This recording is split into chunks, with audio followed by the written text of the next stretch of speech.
Now, if a man of God is not well tutored, then he will do injustice to the Holy Scriptures. And that is why you start hearing shades of things like prosperity gospel.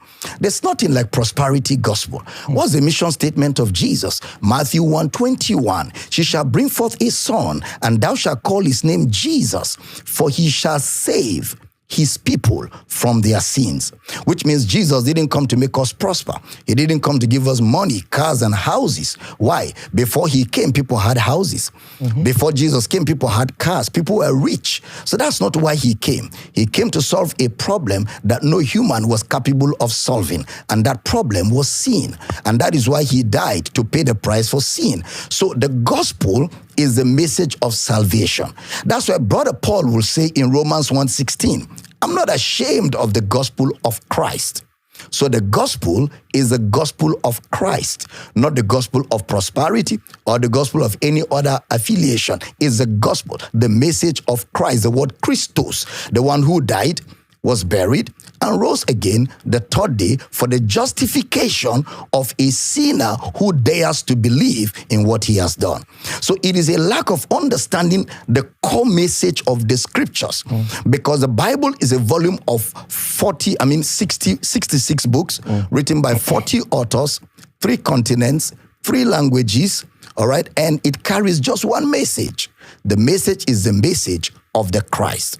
In John 5:39, Jesus said, you search the scriptures, for in them you think you have eternal life, but they are they which testify of me. So the entire scriptures are concerning the Christ. So the message is the Christ. Who is the Christ? The one who died, was buried, and rose again the third day. Again, please, one more thing. In Luke chapter 24, verse 25, when Jesus rose from the dead on the way to Emmaus, they were discussing with 2 of his disciples, arguably Cleopas and the wife, about the events of the past 3 days. And they were saying to Jesus, you know, we thought Jesus was the guy that was going to emancipate us from the tyranny of Herod. We thought he was going to give us political relevance. And to make matters worse, he died. And today the women who went to check his body said the body has disappeared. They were preaching to Jesus, but didn't know Jesus. So a preacher can be preaching Jesus, but doesn't know Jesus. That's why in verse 25, Jesus turned to them and said to them, oh, fools. He called them fools. That was not an insult. That was a description of their status. Oh, fools, and slow of heart to believe. The word brados. It means you are sluggish. It means you are not engaging. It means your mind is not active. You're slow of heart to believe all that the prophets have spoken.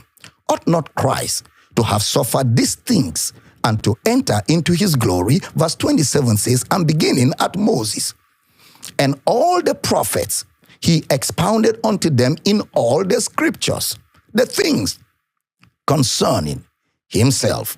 So we say the Bible is a Christocentric material that carries with it a Christocentric message, a Christ-centered emphasis. You know, the Bible is a theology. The theology of the Bible is Christology. The content of Christology is soteriology, which means the Bible is centered on Christ who provided salvation for all of mankind.